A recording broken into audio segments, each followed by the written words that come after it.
रंभा मालिकेच्या आजच्या भागामध्ये आपण पाहणार आहोत की आता तयारी सुरू असते, कारण आज डोहाळे जेवण असतं आणि म्हणूनच स्वतः किचनमध्ये अक्षय सगळी काही तयारी करत असतो।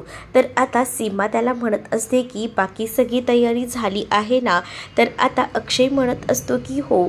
त्याच वेळेला आज खरंच खूप आनंदाचा दिवस आहे, कारण आज रमाचं डोहाळे जेवण आहे आणि तू सुद्धा दुबईला जातोयस। का रे बाळा, तुम्हाला सोडून दुबईला चाललंय? आई, कामही तितकंच महत्त्वाचं आहे ना, आणि त्यामुळेच मला जावं लागणार आहे, असं देखील आता ते म्हणत असतो। तर इकडे मात्र आता घरात खूप छान अशी डोहाळे जेवणाची तयारी तर झालेलीच असते। वेरी पंकज काका सगळेच जण खूप जास्त खुश असतात, कारण आज डोहाळे जेवणाचा कार्यक्रम असतो आणि आज चक्क 7वा महिना इथे रमाला लागलेला असतो। यावर त्यांचा विश्वासच बसत नसतो। रमाचं देखील ते खूप जास्त कोडकौतुक करत असतात। तर इकडे मात्र साई देखील आलेला असतो आपल्या आईला घेऊन।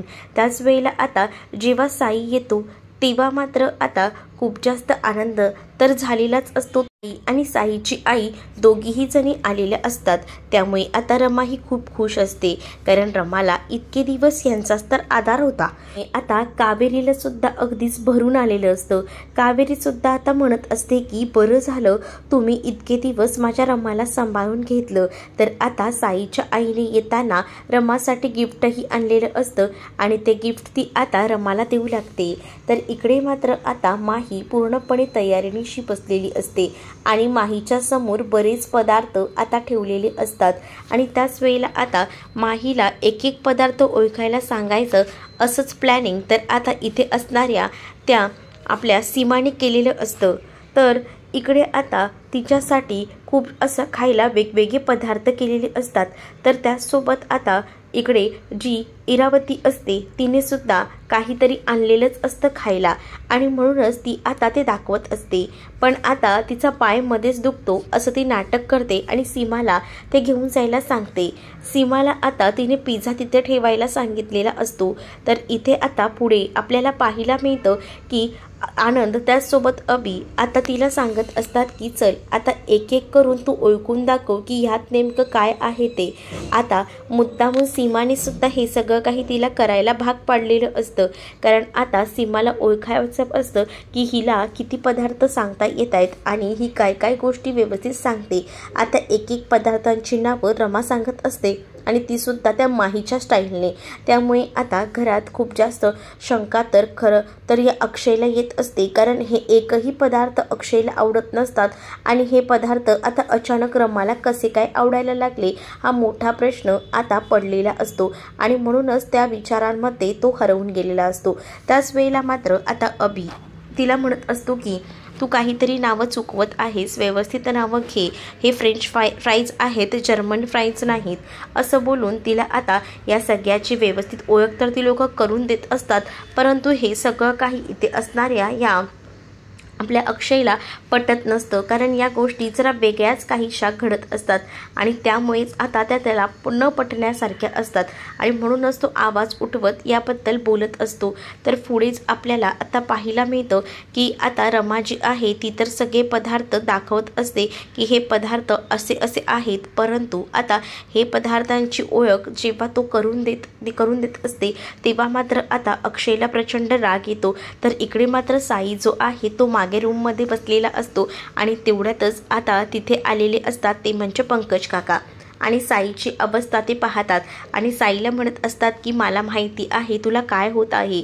साई म्हणत असतो की कुठे काय, काहीच नाही, परंतु पंकज काका आता साईला बरोबर ओळखतात आणि तू जर रमावर प्रेम आहे माहिती आहे, पण तरीसुद्धा तू हे सगळं काही व्यक्त करत नाही आहेस हे सुद्धा मला माहिती आहे, असं देखील आता पंकज काका सांगू लागतात। पण तू हे गोष्ट कशी काय ॲक्सेप्ट करू शकतो की रमा तुला जरा देखील विचारत नाही, कारण रमाचं तिच्या नवऱ्यावर प्रेम आहे तरीसुद्धा तू इतकं प्रेम कसं काय तिच्यावर करू शकतो आणि एवढं सगळं तू तिच्यासाठी करतोयस ते कशामुळे. तर आता मात्र तो म्हणत असतो की खरं तर मला आनंद होतो रमासाठी एवढं सगळं करायला, कारण तिच्या चेहऱ्यावरची जी एक स्माईल येते ना तीच माझ्यासाठी खूप जास्त महत्त्वाची असते असं देखील आता तो म्हणत असतो. जेव्हा तो हे सगळं काही म्हणतो तेव्हा मात्र आता पंकज काकांना त्यांचं कौतुकच वाटू लागतं आणि पंकज काका त्याचं आता कौतुक करत म्हणत असतात की खरंच तू खूप जास्त ग्रेट आहेस की जो या सगळ्याचा विचार करतोयस आणि त्याचसोबत आपल्या रमासाठी तू काय काय गोष्टी नाही केल्या आहेस, बऱ्याच गोष्टींचा तू रमासाठी उपयोग करतोयस आणि रमासुद्धा या सगळ्यामुळे किती खुश आहे असं देखील आता पंकज काका जे आहेत ते आता म्हणत असतात. तर इकडे मात्र आता प्रोग्राम तर सुरूच असतो. तर इरावतीच्या समोरच मुद्दामून आता इकडे मात्र जी सीमा असते ती आता अक्षयला म्हणत असते की तू सुद्धा चल ना आपल्यासोबत, कारण आपल्याला तिकडे जायचं आहे आणि आपण जेव्हा तिकडे जाऊ ना तेव्हाच तर रमाच्या घरी आणि रमाला सुद्धा आनंद होईल. पण आता या सगळ्यामध्ये खरं तर ती नाहीच म्हणत असते, कारण इरावतीला तिकडे अक्षयला घेऊन जायचंच नसतं. म्हणूनच ती आता सीमाला सुद्धा सांगत असते की सीमा तुझं हे काय चाललेलं आहे, त्याची फ्लाईट आहे आणि तू आता त्याला घेऊन कुठे चाललेली आहेस. पण आता अक्षय सुद्धा यायला तयार झालेला असतो. त्यामुळे आता इकडे मात्र इरावतीची बोलतीच बंद होते. परंतु आता माहीला तिथे रमाकडे त्या अक्षयला पोचवायचंच नसतं आणि म्हणूनच ती आता म्हणत असते की तुमची खूप जास्त धावपळ होईल, मला काहीच वाटणार नाही, तुम्ही काळजी करू नका, आईला मी समजावून सांगेन, त्यामुळे तुम्ही तुमच्या जायची व्यवस्था करा, व्यवस्थित तयारी करा असं देखील ती म्हणत असते. कारण नंतर तुमची खूप जास्त घाई होईल आणि मग ती घाई झाली तर कामाकडे लक्ष लागणार नाही. त्यापेक्षा मला असं वाटते की तुम्ही कामाकडे व्यवस्थित लक्ष द्या असं देखील रमा आता अक्षयला समजावून सांगत असते. तर आता अक्षयला सुद्धा रमाचं म्हणणं पटतं आणि त्यानंतर आता सगळीच जण अक्षयला म्हणत असतात की बघ रमा तुझा किती विचार करत आहे ते. इकडे मात्र सगळ्यात जास्त आनंद जो आहे तो खरं तर आता झालेला असतो तो म्हणजे तिथे असणाऱ्या त्या इरावतीला, कारण तिचा प्लॅन तर आता सक्सेसफुल झालेलाच नसतो. त्यामुळे आता ती खूप जास्त खुश असते. तर पुढे मात्र आता आपल्याला पाहायला मिळतं इकडे रमाच्या ओढभरणीचा प्रोग्राम सुरू असतो आणि पहिली ओटी भरायला आता मावशी पुढे आलेली असते आणि जेव्हा मावशी पुढे येते तेव्हा मात्र सगळीच जण आता मावशीला नावं ठेवत असतात आणि तुम्ही कशी रमाची ओटी भरत आहात असं म्हणतात.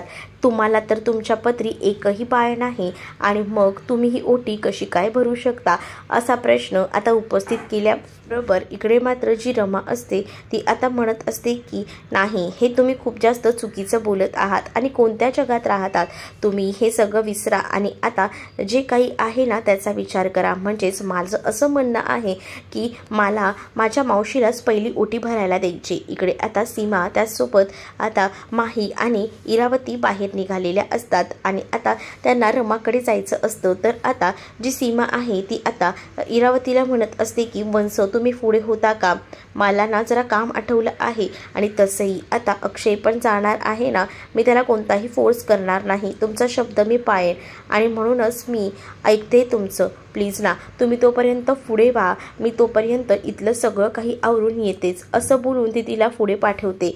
आणि त्यानंतर आता इकडे मात्र माही असते. तर माहीला काही तिकडे घेऊन जाता येणार नसतं, म्हणूनच आता माहीला सांगितलं जातं की तू एक काम कर, इथेच मागे आपल्या गेस्ट हाऊसमध्ये थांब, जेणेकरून तुला कोणीही बघणार नाही आणि आम्ही तिकडे जाऊन येतो.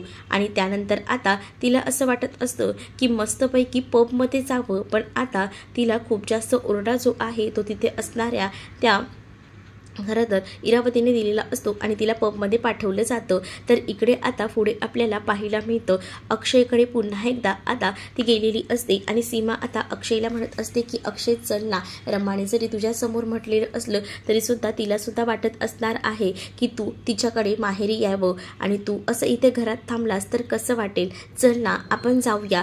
आणि असं बोलून आता ती त्याला घेऊन जात असते. तर आता अक्षयसुद्धा म्हणत असतो की मलासुद्धा आता तेच वाटत आहे की मी सुद्धा तिथे यावं, पण मी एक काम करतो, बॅग वगैरे पॅक करतो आणि एकदमच मग तिकडनं आपण मला लगेच निघता येईल असं देखील तो आता म्हणत असतो। आणि हे सगळं काही म्हणाल्यानंतर आता सीमासुद्धा खुश होते, कारण आता अक्षय हा रमाच्या माहेरी येणार असतो। कारण रमाने खरं तर आता सीमाला सांगितलेलं असतं की प्लीज अक्षयला घेऊन या, आणि तसंच आता झालेलं असतं आणि त्यामुळेच आता ती खूप जास्त अशी खुश असते। तर इकडे मात्र आता सीमाला वाटत असतं की चला आपण जे काही ठरवलं आहे ते आता बरोबरच होईल, आता ती खूप जास्त खुश असते। तर आता इकडे मात्र अक्षय जो आहे तो तयारीला लागलेलाच असतो। तर इथे रमाची ओटी पहिल्यांदा जी आहे ती आता मावशीच भरते, आणि त्यामुळे आता मावशीचे डोळे तर पूर्णपणे भरून आलेलेच असतात, कारण मावशीला रमाच एक मुलगी असते आणि त्यामुळे आता रमाने तिचं खूप जास्त कौतुक केलेलं असतं, आणि त्यामुळेच आता मावशी जी आहे तिचं मन अगदीच भरून आलेलं असतं, आणि त्यामुळे आता मावशी पहिल्यांदा रमाची ओटी भरते। तर पुढील भागामध्ये आपल्याला पाहायला मिळतं इकडे आता सगळीजण आलेली असतात आणि सीमाही आलेली असते, आणि ती म्हणत असते की तुला अक्षयला बघायचं होतं ना, तर आता अक्षयला सुद्धा मी सोबत घेऊनच आलेली आहे, बघ तुझ्यासाठी सरप्राईज। आणि त्यानंतर आता जेव्हा रमा अक्षयला पाहते तेव्हा ती खूप जास्त खुश होते, कारण आज अक्षय तिला बऱ्याच दिवसानंतर भेटलेला असतो। आणि त्यामुळे आता इकडे मात्र इरावतीचा प्लॅन सक्सेस न झाल्यामुळे इरावती प्रचंड भडकलेली असते।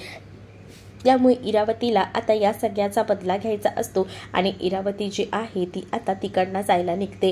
तर इकडे मात्र अक्षय आणि रमा हे खूप जास्त खुश असतात। तर रमाला आनंद झालेला असतो, कारण बऱ्याच दिवसानंतर आता अक्षय तिला भेटलेला असतो। तर इकडे मात्र आता या सगळ्याचा कुठेतरी हे करावा म्हणूनच आता बदला घेण्यासाठी इरावती किचनमध्ये गेलेली असते, आणि तिला सिलेंडरचा स्फोट करायचा असतो, आणि घरातल्या सगळ्यांना यासाठी इजा करायची असते, आणि म्हणूनच ती पूर्ण तयारीनिशी कामाला लागते। तर तुम्हाला भाग कसा वाटला हे नक्कीच मला कमेंटमध्ये सांगा। असेच अपडेट पाहत राहण्यासाठी चॅनलला सबस्क्राईब नक्कीच करा।